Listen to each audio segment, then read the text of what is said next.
नमस्ते आचार्य जी। आचार्य जी, अ, एक प्रश्न है जो बहुत सारे साथियों ने भेजा है। अभी हाल ही में भारत में एक डिबेट स्टार्ट हो गई है वर्किंग आवर्स को लेकर के। तो सबसे पहले एक साहब थे, उन्होंने कहा था कि भारतीयों को एक सप्ताह में कम से कम 70 घंटे काम करना चाहिए। फिर अभी कल हम्म, ही मैं देख रहा था, एक और बड़ी कंपनी है, उसके जो चेयरमैन है, उन्होंने अपनी इंटरनल मीटिंग में अपने एक एम्प्लॉय को जवाब देते हुए बोला कि तुम तो सैटरडे पे काम करने पे प्रॉब्लम जता रहे हो, मेरा मन करता है तो मैं तुमसे संडे को भी काम करवाता। और लोगों को तो 90-90 घंटे जो है प्रति हफ्ता काम करना चाहिए। और ये बात कहते हम्म, हुए उन्होंने चाइना का उदाहरण दिया कि मैंने देखा कि चाइना के लोग जो हैं वो बहुत मेहनती होते हैं। और वो, मेरी एक चाइनीज प्रोफेशनल से बात हुई थी, तो उसने कहा कि हम अमेरिका को पीछे छोड़ देंगे क्योंकि हम लोग तो 90 घंटे काम करते हैं और 50 घंटे काम करते हैं। तो वो इस चीज पे बात करते करते फिर एक थोड़ा सेक्सिस्ट रिमार्क भी ले आए थे। वो बोल रहे थे कि तुम घर पे बैठे बैठे करते भी क्या हो, तुम कब तक अपनी बीवी का शक्ल देखोगे, कब तक बीवी तुम्हारा शक्ल देखेगी, इसलिए सीधे आके काम पे काम करो। तो हम्म, ये जो पूरी वर्क आवर को लेकर के डिबेट है, ये बहुत समय से तूल पे चढ़ी हुई है और आज पूरा सोशल मीडिया इसी से भरा हुआ था। इसलिए हमारे सवाल भी उसी पे आधारित थे। तो मैं आपसे समझना चाह रहा था कि ये वर्किंग आवर्स को लेकर के, मतलब हमें कैसे समझें, क्या नंबर दें इसे। नहीं समझें क्या, जिस कॉन्टेक्स्ट में बात हो रही है वहां एक तरफ एम्प्लॉयर है और एक तरफ एम्प्लॉई है। एम्प्लॉयर को भी ये जो पूरा काम है उससे कोई प्रेम नहीं है। एम्प्लॉयर भी उस काम को इसलिए करवाना चाहता है ताकि उससे उसको पैसे मिल जाए। जो एम्प्लॉयर है वो भी उस काम को करवाना चाहता है सिर्फ इसलिए ताकि मुनाफा कमा सके। और जो एम्प्लॉई है वो भी वो काम बस इसलिए कर रहा है ताकि उससे वो सैलरी पा सके।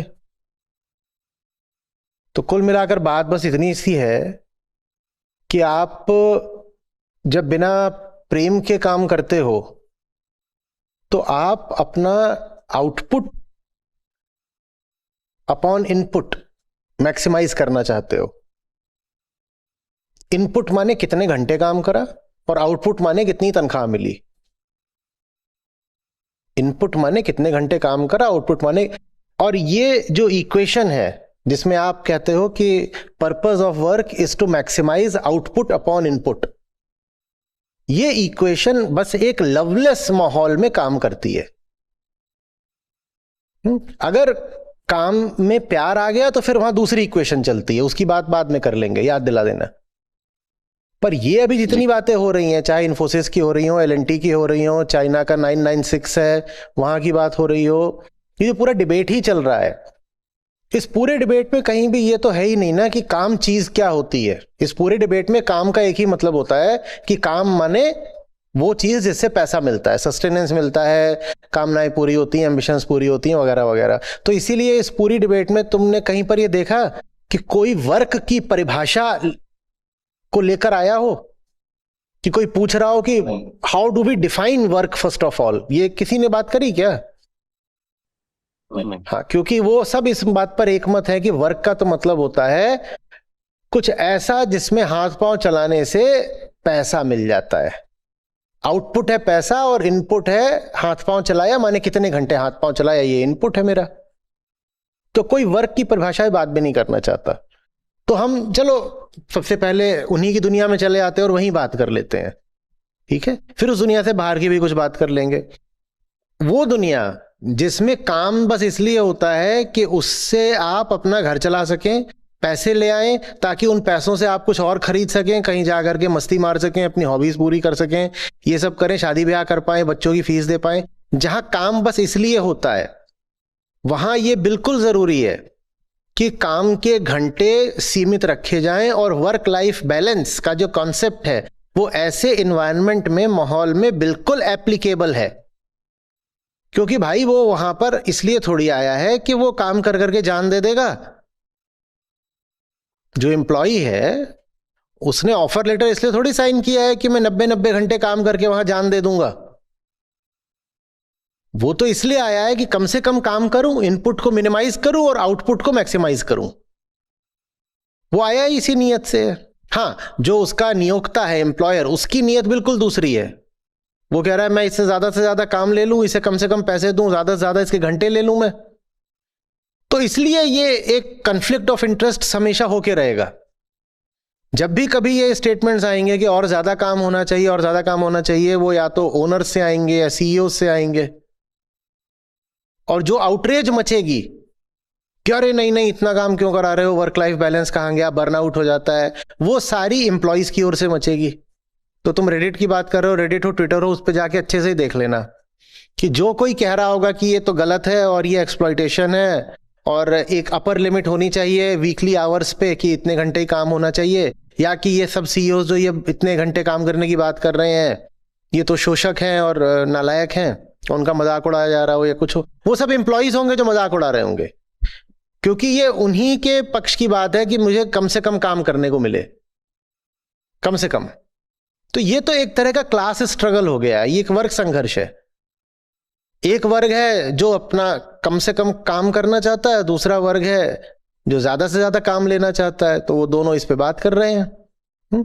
लेकिन अगर आप ये भी चाहते हो कि जो आपका एम्प्लॉई है उसकी प्रोडक्टिविटी मैक्सिमाइज हो, और ये अभी मैं उसी लवलेस एनवायरनमेंट के संदर्भ में बोल रहा हूं, ठीक है। अभी इसमें ये तो कहीं आया ही नहीं है कि वर्क माने सचमुच क्या, वर्क की परिभाषा क्या होती है, वो नहीं आया। अभी मैं एक जो जनरल कॉर्पोरेट एनवायरनमेंट है मैं उसकी बात कर रहा हूं। अगर एक जनरल कॉर्पोरेट एनवायरनमेंट भी लोगे जहां हमें प्रोडक्टिविटी मैक्सिमाइजेशन करना है, तो अगर मामला लवलेस है तो ये बिल्कुल जरूरी है कि जो घंटे हैं वो अपर लिमिट कैप करी जाए, और वो अपर लिमिट पर एक सीमा, कितने आप घंटे काम करोगे, इसलिए नहीं लगती क्योंकि लोग गरीब है। जो जितना गरीब होता है उसका हाथ उतना ज्यादा मरोड़ा जा सकता है। तो इसीलिए आप पाते हो कि जर्मनी है, जापान है, नीदरलैंड्स है, या स्कैंडिनेवियन कंट्रीज हैं, ये सब 31, 32, 35, 36 घंटे यहाँ पे आपको मिलेगा एवरेज जो वर्क वीक होगा। बस ये इतना ही काम करते हैं हफ्ते में, 32 घंटा कहीं 36 घंटा कहीं, इनका इतना ही चलता है। और जो गरीब देश होंगे, भारत, पाकिस्तान, या जो और अभी विकासशील देश है, मेक्सिको हो गया, ब्राजील हो गए, ये लोग हो गए, इनमें जो एवरेज वर्क वीक पाओगे वो होगा 45 घंटे का। इतना ही नहीं, भारत की आधी आबादी है जो 50 घंटे से ज्यादा के वर्क वीक पे काम करती है, और ये चीज आपको विकसित देशों में देखने को नहीं मिलेगी। यूके में, ब्रिटेन में, और जर्मनी, जापान में शायद जो 4 डे वर्क वीक है उससे भी प्रयोग करके देखा गया और पाया गया कि नहीं साहब, प्रोडक्टिविटी ठीक रहती है। 6 घंटे का वर्क डे भी करके देखा गया कि दिन में 6 ही घंटे काम करो, देखा प्रोडक्टिविटी ठीक रहती है। 4 दिन का वर्क वीक कर दो, वो इतना खुश हो जाता है, कहता है अब 3 दिन मुझे मौज मारने को मिलेगी। तो वो बिल्कुल ड्योढ़ी ताकत से काम करता है 4 दिन, क्योंकि वो अपने काम से नफरत करता है ना। जिस चीज से आप नफरत करते हो उसे आप जल्दी जल्दी निपटा देना चाहते हो। जिस चीज से आप नफरत करते हो उसे आप जब पाते हो कि 3 दिन नहीं करना पड़ेगा तो आप बहुत खुश हो जाते हो। दुनिया की ज्यादातर आबादी उदित अपने काम से नफरत करती है। अभी 2 साल पहले फ्रांस में सिर्फ रिटायरमेंट एज 2 साल बढ़ा दी गई, 10 लाख लोगों ने मार्च निकाली। 10 लाख लोगों ने मार्च निकाली, रिटायरमेंट एज सिर्फ 2 साल बढ़ा दी गई थी। लोग बोले हम काम नहीं करना चाहते, हमें रिटायर होने दो, हमें जल्दी से पेंशन मिलनी शुरू हो, क्योंकि लोग अपने काम से नफरत करते हैं। और अभी हम उसी माहौल की बात कर रहे हैं। रिसर्च लैब्स में मालूम है क्या देखा जाता है कि जब रिटायर होने का वक्त आता है तो जो वैज्ञानिक हैं वो कहते हैं अभी हम और काम करेंगे, किसी तरीके से हमारी रिटायरमेंट की उम्र बढ़ा दो। वो बहुत आतुर रहते हैं। और रिटायरमेंट की जो उम्र होगी उनकी लैब में, मान लो 65 साल है, तो ऐसा तक देखा जाता है कि वो 75 साल तक भी अपनी लैब में लगे हुए हैं। और ये देखा जाता है कि जो निचले दर्जे के लोग हैं, जिनको उस काम में किसी तरह से कोई प्रेम हो ही नहीं सकता था, असिस्टेंट हो गए, टेक्नीशियन हो गए, ये लोग हो गए, इनको जैसे ही रिटायर होने का मौका मिलता है भागते हैं, क्योंकि दुनिया के ज्यादातर काम है ही ऐसे कि आप उनसे कोई प्यार कर ही नहीं सकते। जब आप उससे प्यार नहीं कर सकते तो वहां आप एक ही चीज कर सकते हो कि बस किसी तरह आउटपुट इनपुट मैक्सिमाइजेशन हो जाए। और वो जो आप उससे इनपुट ले रहे हो, मैं बिल्कुल मानता हूं, उसको एक सीमा में रखना जरूरी नहीं होगा, नहीं तो आदमी पागल हो जाएगा। कारण बहुत साफ है, आप काम से क्या करते हो? नफरत। और आपसे कहा गया, हाँ नफरत करते हो, और आपसे कहा गया जिस काम से तुम नफरत करते हो वो काम तुम्हें हफ्ते में 90 घंटे करना है, तो तुम क्या हो जाओगे? पागल हो जाओगे। हाँ, तो इसलिए जरूरी है कि काम के घंटे रोक के रखे जाए, क्योंकि दुनिया में ज्यादातर लोग ऐसे कामों में फंसे हुए हैं जिनसे सिर्फ नफरत करी जा सकती है, या तो नफरत या इंडिफरेंस, एपैथी, उदासीनता। जो काम आपको पसंद ही नहीं है उसको आप इतना ज्यादा करोगे तो न्यूरोटिक हो जाओगे, बर्नआउट हो जाएगा, सब कुछ हो जाएगा, और प्रोडक्टिविटी भी आपकी डिप करने लग जाएगी, सब हो जाएगा। आपके लिए भी गलत हो जाएगा और आपके एम्प्लॉयर के लिए भी गलत हो जाएगा। इसीलिए दुनिया में जो विकसित देश है वो फिर नियम बनाते रहते हैं कि भाई किसी से एक हफ्ते में इससे ज्यादा काम मत कराओ, नहीं तो पागल हो जाएगा, क्योंकि उसे काम पसंद नहीं है। और काम होता है जीवन साथी जैसा। जीवन साथी को तो आप फिर भी तलाक दे सकते हो, और बहुत लोग शादी ही नहीं करते हैं, लेकिन कोई ऐसा नहीं होगा जो काम नहीं करता है। तो जितनी खराब हालत होती है एक गलत व्यक्ति के साथ विवाह में बंध जाने में, उससे ज्यादा खराब हालत होती है एक गलत काम में बंध जाने में। और आप व्यक्ति के साथ बंध गए हो तो फिर भी उपाय है। संबंध विच्छेद हो गया, भाई तुम अपना देखो, हम अपना देखेंगे, है ही नहीं हम किसी के साथ। पर ऐसा तो कोई नहीं मिलेगा जो कहेगा मैं काम ही नहीं करता। काम तो करना पड़ेगा, किसी के साथ रहो चाहे ना रहो, पर काम के साथ तो रहना पड़ेगा। तो जिसने काम गलत चुन लिया, जिसने काम ऐसा चुन लिया जिससे प्यार करा नहीं जा सकता, उसकी बड़ी दयनीय हालत है। और उसके लिए तो मैं कह रहा हूं बिल्कुल ठीक है कि उसके काम के घंटे लिमिट करके रखो, नहीं तो वो मर जाएगा। और अब खौफनाक बात यह है कि दुनिया में हम कह रहे हैं 90-95% लोग, शायद और ज्यादा लोग ऐसे ही काम कर रहे हैं जिसमें उनका दिल नहीं है बिल्कुल। क्यों? क्योंकि तुम्हारी शिक्षा व्यवस्था ने उनको तैयार ही करा है काम को बस आउटपुट अपॉन इनपुट के तौर पर देखने के लिए।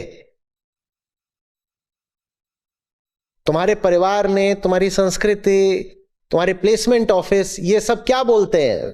गो and look for a meaningful vocation, ये बोलते हैं क्या? ये बोलते हैं go and look for the CTC figure. तो तुम वही देखते हो कि कितना पैसा मिल रहा है, और तुम कहते हो उतना पैसा अगर बस हफ्ते में 1 घंटे काम करके मिल जाए तो कैसा मजा आएगा। सोचो, मेरे इतना बोलने भर से न जाने कितनों की बाँछें खिल गई होंगी कि जितनी सैलरी मिलती है उतनी ही मिले, और हफ्ते में काम को 1 घंटा करना पड़े तो कैसा मजा। क्यों? क्योंकि काम तुम काम के लिए कर ही नहीं रहे, काम तुम सैलरी के लिए कर रहे हो। और ये जिंदगी जीने का सबसे घटिया तरीका है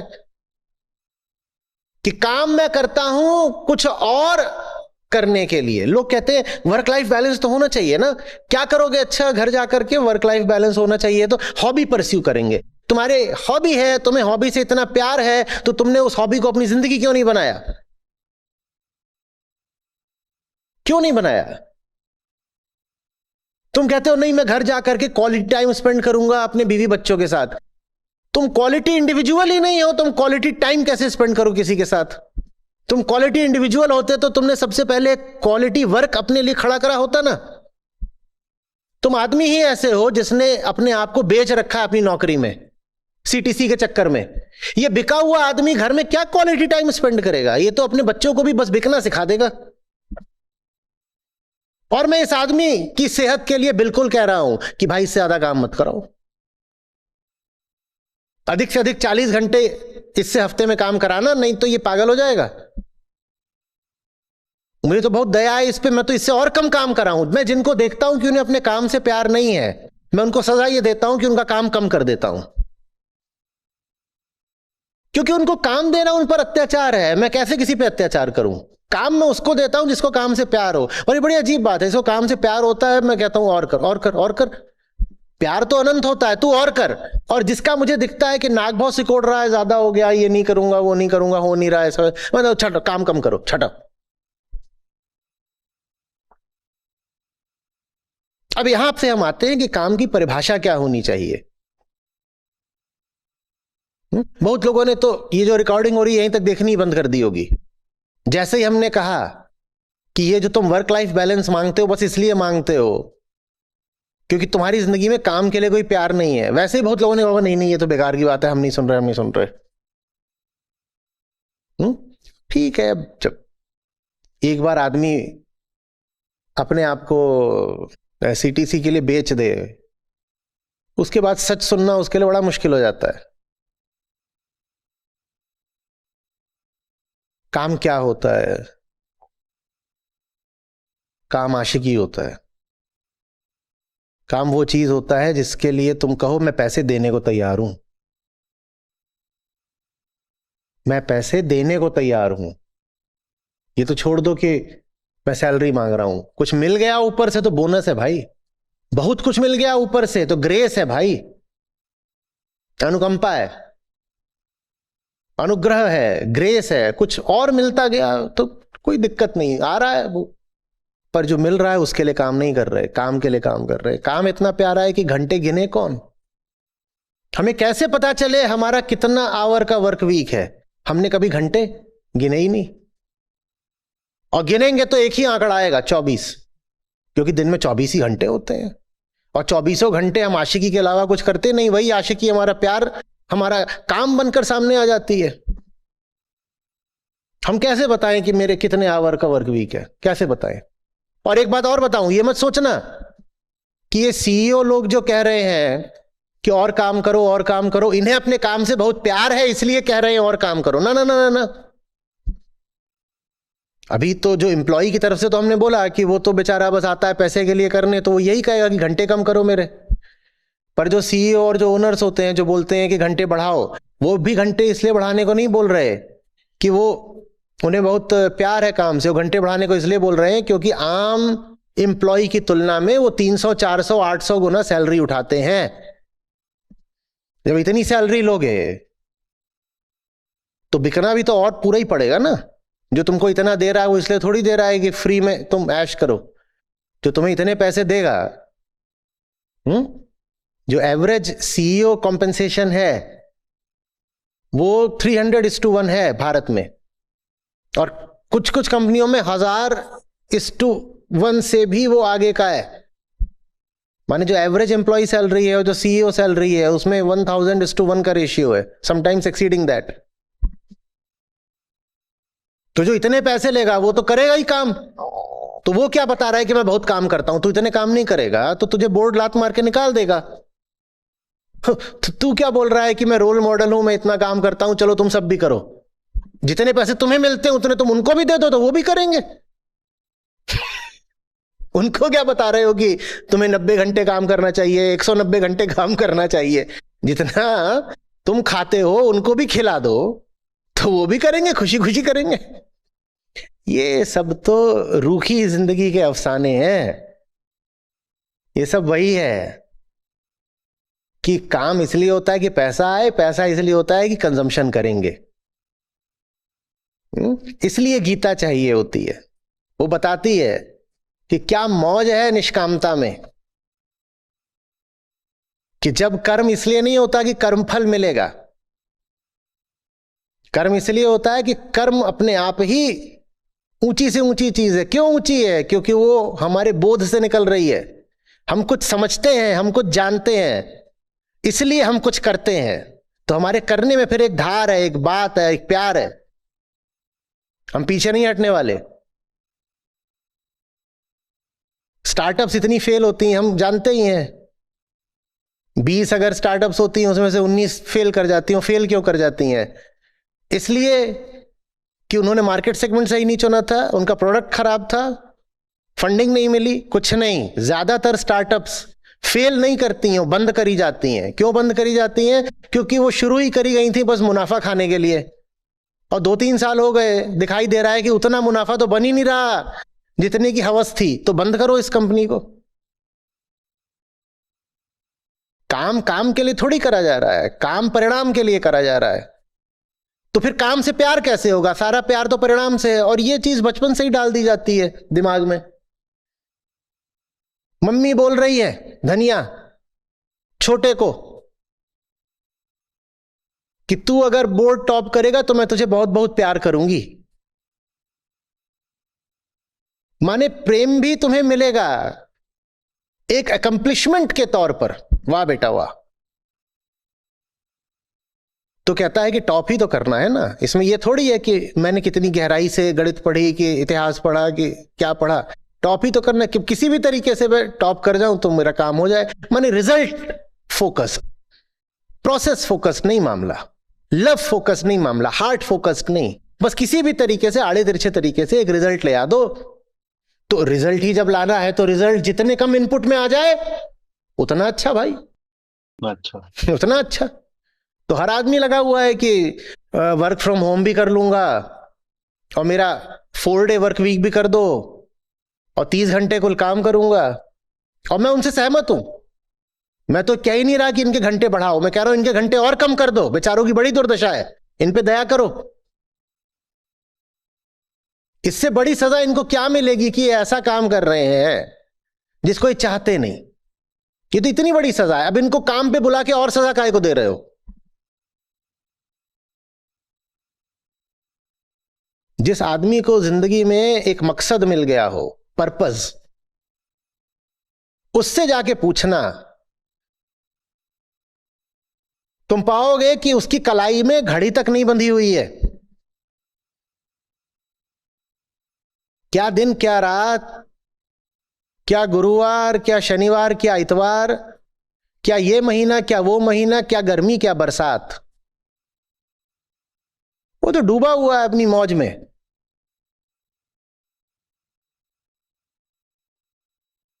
गलती उस एम्प्लॉय की नहीं है, गलती उस व्यवस्था की है जो दिल पर नहीं आंकड़ों पर चलती है। तुम छोटे थे, तुमको कहा गया कि नंबर ले आ दो, नंबर एक आंकड़ा है। फिर तुमसे कहा गया कि बोर्ड में नंबर ले आ दो, वो भी एक आंकड़ा है। फिर तुमसे कहा गया एंट्रेंस एग्जाम में एक रैंक ले आ दो, वो रैंक भी एक आंकड़ा है। फिर तुमसे कहा गया कॉलेज में एक सीजीपीए ले आ दो, सीजीपीए भी एक आंकड़ा है। फिर तुमसे कहा गया प्लेसमेंट में एक सीटीसी ले आ दो, सीटीसी भी एक आंकड़ा है। उसके बाद कुछ लोग एंटरप्रेन्योर बन जाते हैं, तो उनसे कहा जाता है तुम आईपीओ ले आ दो, और वो आईपीओ भी एक आंकड़ा है। दिल तो कहीं है ही नहीं, आंकड़े हैं, आंकड़ों के पीछे आंकड़े खेल रहे हो, आंकड़ों का खेल। तो फिर जो वर्क आवर्स हैं वो भी एक आंकड़ा ही है। तो बस ये आंकड़ों के पीछे लड़े रहो, इसमें जिंदगी कहीं नहीं है, इसमें प्यार कहीं नहीं है।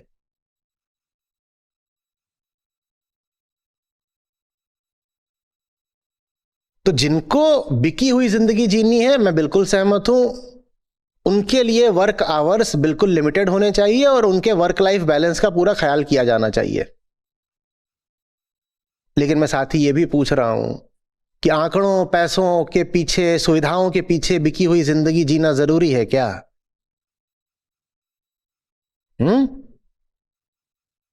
तुम्हारा काम, चाहे वो तुम्हारी नौकरी हो, चाहे वो तुम्हारा व्यवसाय हो, अपना व्यापार हो,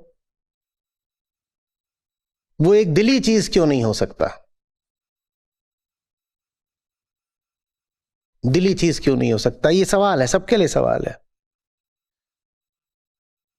और दिल से नहीं जी रहे हो तो जी भी रहे हो क्या? रोज सुबह ऐसा काम करने पहुंच जाते हो कि उठते हुए कोफ्त होती है, कार्ड स्वाइप करते हुए नफरत होती है। तो ये जिंदगी है कि क्या है? और ये सब किस लिए? कि थोड़े से पैसे मिल जाते हैं महीने के अंत में, उनसे घर चल जाता है और खुश हो जाते हो, कुकर की सीटी बज गई, मजा आ गया। पश्चिम में बड़ा रोचक चल रहा है हिसाब किताब। अब लाइफ एक्सपेक्टेंसी बढ़ती जा रही है। मजेदार किस्सा है, ध्यान से सुनना। लाइफ एक्सपेक्टेंसी बढ़ती जा रही है, ठीक है, और बर्थ रेट कम होता जा रहा है, ठीक है, और मॉर्बिडिटी भी कम होती जा रही है। मॉर्बिडिटी माने बीमारियों के भी इलाज आ रहे हैं। तो मतलब यह है कि बूढ़े लोग बहुत लंबा लंबा जी रहे हैं,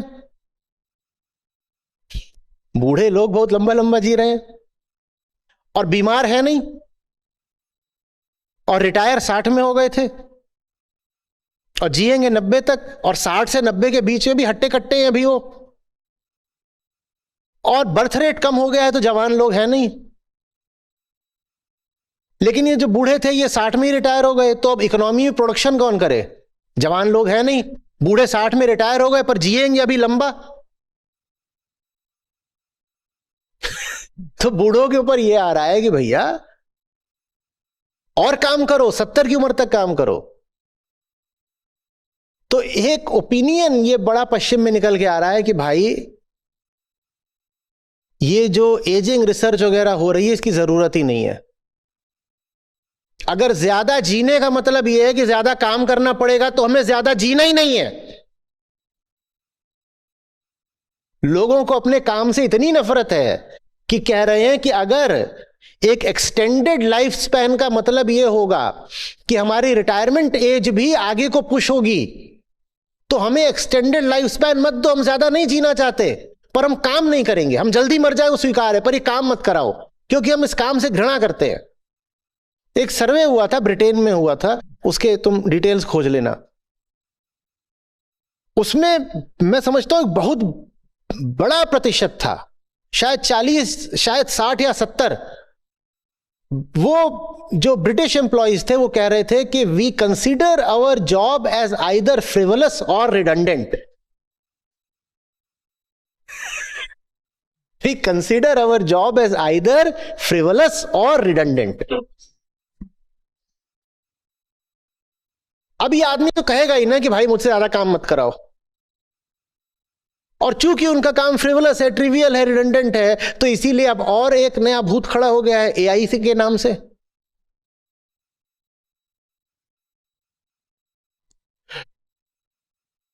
क्योंकि तुम्हारा काम ही ऐसा है जो कोई और कर देगा।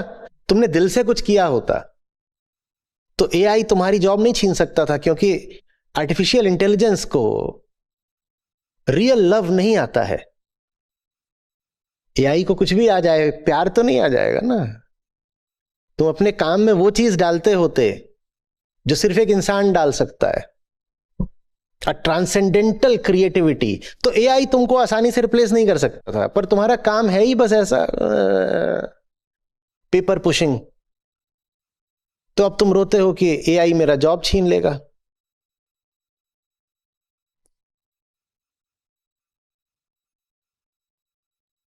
कोई नर्क नहीं होता है, एक सड़ा हुआ ऑफिस ही नर्क है, और उस सड़े हुए ऑफिस को पूरा कर देता है। ऑफिस के बाद जब आते हो तो एक सड़ा हुआ घर, और कौन सा नर्क होगा? ऑफिस ऐसा है जहां तुम गए हो बस किसी तरीके से कुछ पैसे पाने के लिए, और घर ऐसा है कि जहां तुम आते हो बस वो पैसे खर्च करने के लिए। और क्या नर्क होता है?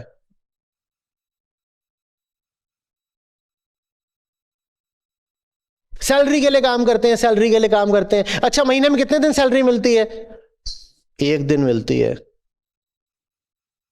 तो बाकी 29 दिन कैसे जीते हो बेटा? सैलरी तो एक ही दिन मिलती है, बाकी 29 दिन क्या करते हो? सैलरी का इंतजार। सैलरी डे पर बार बार अपने बैंक अकाउंट को रिफ्रेश करते हैं, अभी आई कि नहीं आई।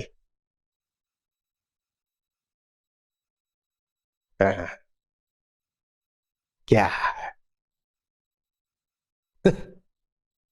बहुत खुश हो जाते हैं 4% हाइक मिल जाए तो। अरे मैं कह रहा हूं इसके वर्क आवर्स एकदम ही कम कर दो। ये बेचारा तो जानता भी नहीं है कि जो इसे आउटपुट भी मिल रहा है सैलरी के तौर पे, वो भी दिन ब दिन सिकुड़ता जा रहा है। ये जितने लोग कह रहे हैं कि वर्क आवर्स बढ़ा दो, ये सब कैपिटलिज्म के बेनिफिशियरीज हैं। और कैपिटलिज्म में जो ट्रिकल डाउन इफेक्ट होता है ना, उसमें वेल्थ नहीं ट्रिकल डाउन करती, उसमें पॉवर्टी ट्रिकल डाउन करती है। तुम्हारी सैलरी बढ़ी साल में कितने परसेंट? 5%, और तुम खुश हो गए, नाचने लग गए। उसकी सैलरी कितनी बढ़ी स्टॉक ऑप्शंस के साथ? उसकी बढ़ गई 80%। हाँ, तो बताओ तुम अमीर हुए कि गरीब हुए? तुम और गरीब हो गए। बात सिर्फ इस नॉमिनल टर्म्स में नहीं कि मैं रिलेटिवली गरीब हो गया, उसके पैसे इतने बढ़ गए हैं कि अब वो जिस भी चीज को खरीदेगा उसके दाम बढ़ा देगा। तुम्हें भी अपने बच्चे को स्कूल भेजना है, वो जो ऊपर बैठा हुआ है कैपिटलिज्म का बेनिफिशियरी, वो भी अपने बच्चे को स्कूल भेजेगा। स्कूल में सीटें लिमिटेड हैं, तो वो जो लिमिटेड सीट्स हैं उनको तो ये ऊपर वाले ही भर देंगे मोटी मोटी फीस दे करके। अब तुम भी चाहोगे कि मुझे भी अपना बच्चा पढ़ाना है, तो तुमसे भी तो वही फीस मांगी जाएगी ना, जो फीस वो ऊपर वाले अफोर्ड कर सकते हैं वो ऊपर वाले अफोर्ड कर लेंगे, क्योंकि उनकी सैलरी 80% बढ़ी है। पहले भी ज्यादा थी और 80% बढ़ भी गई, और तुम्हारी बढ़ी है बस 5%। तुम कैसे अफोर्ड कर लोगे? जिसके पास ज्यादा से पैसा आ रहा है वो हर चीज के प्राइसेस बढ़ा रहा है, चाहे वो होटल के रूम हो, चाहे वो लैंड के प्राइसेस हो, चाहे वो स्कूलों के फीस हो, वो हर चीज के, चाहे वो हॉस्पिटल के चार्जेस, वो हर चीज के प्राइसेस बढ़ा रहा है और तुम्हें और गरीब कर रहा है। लेकिन तुम गिनते हो, देखो मेरी सीटीसी,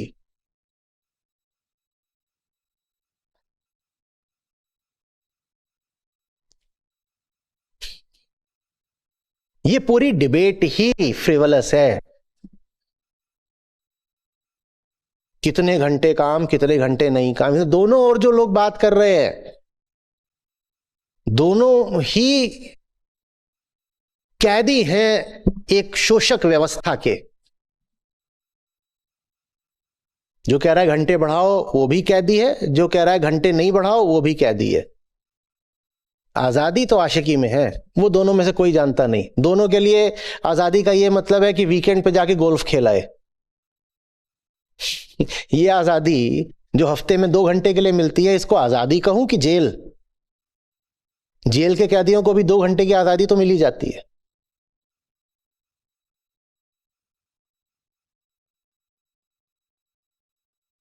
और कुछ? कबीर साहब ने कहा है, सुनो कबीर साहब का है, प्रेम मगन जब मन भया, कौन गिने तिथि वार।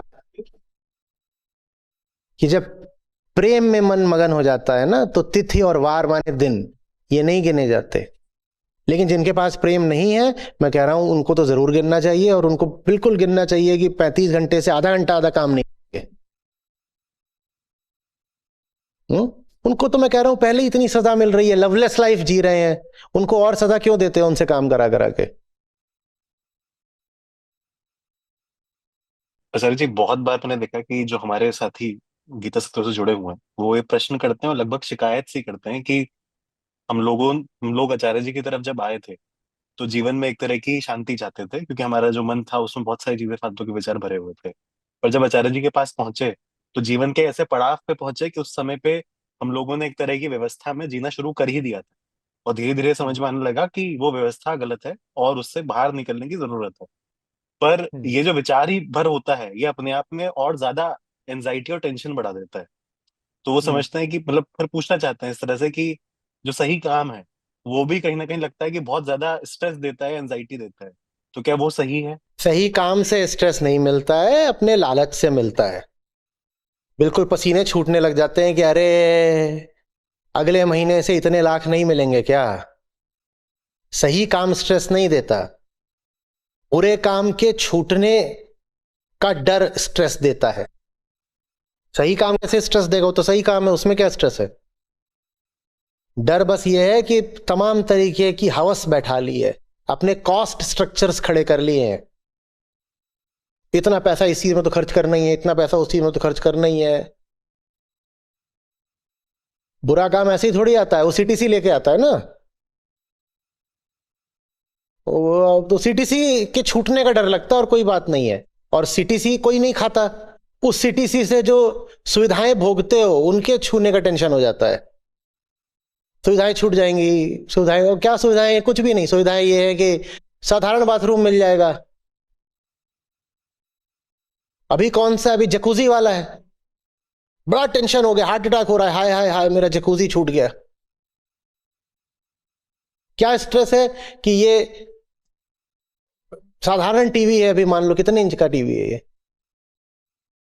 कितने इंच, कुछ हो गया इंच जो भी है, हाँ कितने, 40, हाँ 40 इंच का टीवी है। अब उनके पास अरमान है कि 400 इंच का टीवी खरीदना है। अब पसीने छूट रहे हैं कि 400 इंच का टीवी कैसे आएगा, पूरी दीवार टीवी से भर जाए ऐसा बड़ा टीवी लाना है, वो आता भी है बाजार में, इस बात पे पसीने छूटते हैं।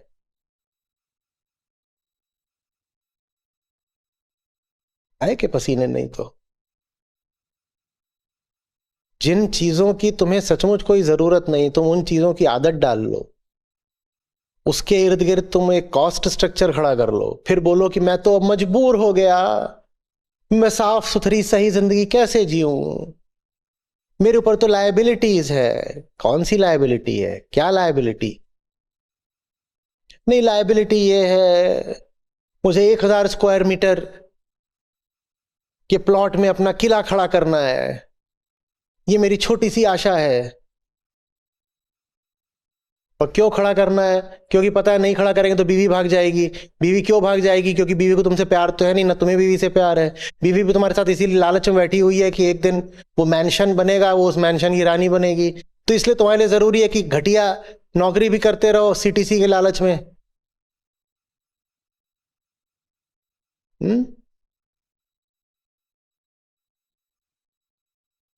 घर में बच्चे इज्जत देना बंद कर दें, बाप बेरोजगार हो जाए तो। क्यों? क्योंकि तुमने बच्चों की परवरिश ही ऐसी करी है। तो अब जरूरी है कि बाप कमाता रहे। असली डर ये है कि नहीं कमाऊंगा तो बच्चे ही लात मार के मेरे ही घर से निकाल देंगे।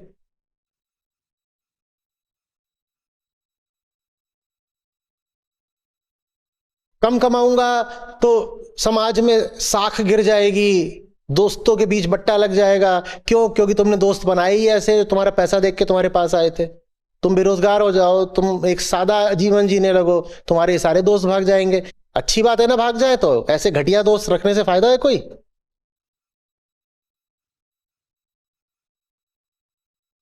अभी किसी कैंपस में हुआ था तो, इंजीनियरिंग कैंपस में, तो वो जो कंपनी ने अपना प्रपोजल भेजा था प्लेसमेंट के लिए, तो उसमें उन्होंने सीटीसी लिखी 12.5। अब ये कोई बहुत 12.5 लाख पर एनम, अब ये कोई बहुत एकदम टॉप वाला कॉलेज नहीं था। तो यहाँ जो स्टूडेंट्स थे उनके लिए बहुत बड़ी बात थी कि कंपनी आ रही है 12.5 लाख पर एनम का एलपीए का पैकेज देगी।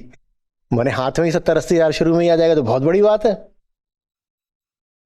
तो वो उसमें उनका जो भी ऑडिटोरियम वगैरह था, कंपनी आई प्रेजेंटेशन देने। ये असली घटनाएं बता रहा हूँ, अभी हुई है इसी इसी प्लेसमेंट सीजन में। तो वो कंपनी आई, वो ऑडिटोरियम में प्रेजेंटेशन दे रहे हैं, तो जो उनका एचआर का बंदा था उसने पहली स्लाइड खोली और उसमें देखता है सीटीसी लिखी हुई है 12.5 एलपीए। तो वो बोलता है it seems there is some confusion.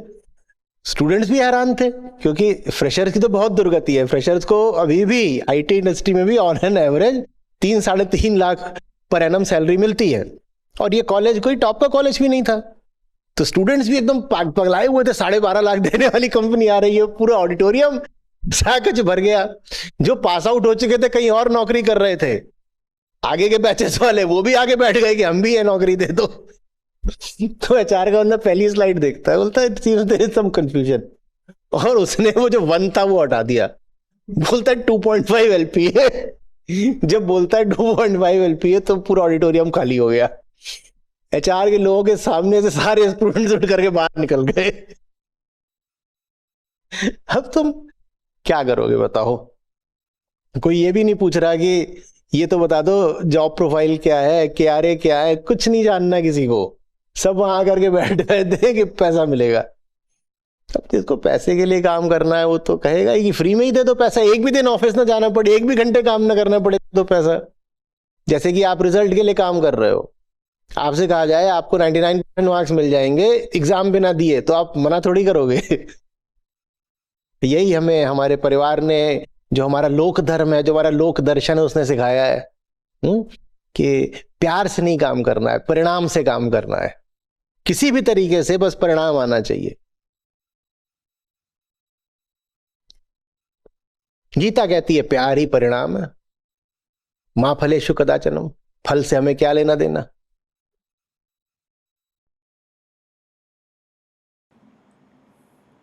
Sir Khalil Jibran की कोट है वर्क पे, work is love made visible, and if you can not work with love but only with distaste, it is better that you should leave your work and sit at the gate of the temple and take alms of those who work with joy.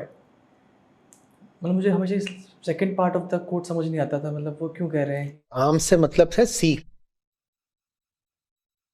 और temple की नहीं बात हो रही, office की बात हो रही है। कह रहे हैं जहां कोई व्यक्ति जॉय के साथ काम कर रहा होता है वो ऑफिस ही टेम्पल हो जाता है। टेम्पल के सामने नहीं बैठना है, किसी ऐसे ऑफिस के सामने जाके बैठ जाओ जहां पर लोग दिल से काम करते हो। वो ऑफिस नहीं है, वो टेम्पल हो गया। और जिब्रान कह रहे हैं कि वहां फिर जा करके उस मंदिर में आम्स लो, दक्षिणा दान लो। काहे का दान लो? कौन सा दान लोगे वहां पे? यही प्यार सीखो उनसे, प्रेम दान लो। सीखो कि जिंदगी प्यार में कैसे जी जा सकती है। देखो बात सिर्फ काम से प्यार करने की भी नहीं है, बात प्यार करने की है। जो प्यार करेगा ना वो काम से भी प्यार करेगा, वो जिंदगी से प्यार करेगा, वो अपने रिश्तों में प्यार करेगा। और जिसको प्यार नहीं आता उसका ऐसा नहीं है कि बस वो अपने काम से प्यार नहीं कर सकता, वो अपने बच्चों से भी नहीं प्यार कर सकता, अपने दोस्तों से नहीं प्यार कर सकता, खुद से नहीं प्यार कर सकता। क्योंकि प्यार सेलेक्टिव चीज नहीं होती है, प्यार सेगमेंटेड चीज नहीं होती कि इससे करूंगा उससे नहीं करूंगा। प्यार रोशनी की तरह होता है, पड़ता है तो सब पे पड़ता है, सूरज की जैसे रोशनी होती है। जो आदमी दिल से जिएगा उसके काम में भी दिल होगा,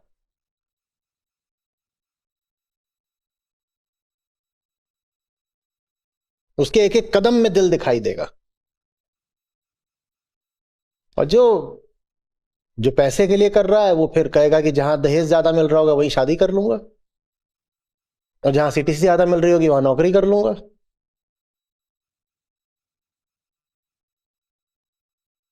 और जो घूस ज्यादा दे रहा होगा उसको कॉन्ट्रैक्ट दे दूंगा।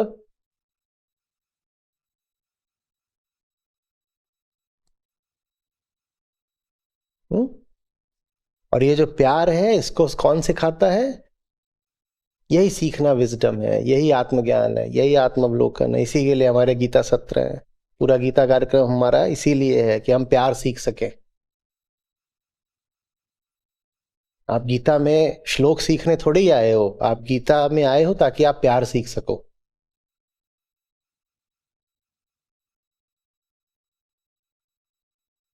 और कितना आपने गीता कार्यक्रम से सीखा, चाहे आपको 6 महीने हो गए हो, साल भर हो गया हो, 2 साल हो गया हो, एक अच्छा तरीका है जांचने का कि पूछिए कि प्यार कितना आया आपके जीवन में।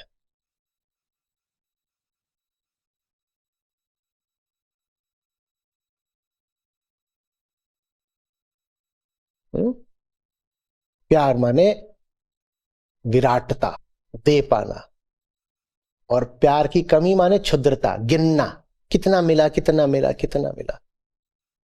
प्यार माने अनंतता, जिसमें सब कुछ देने के बाद भी अनंत शेष रहता है। और जहां प्यार नहीं होता वहां बस ऐसे कैलकुलेटर चलता रहता है, नफा नुकसान हानि लाभ।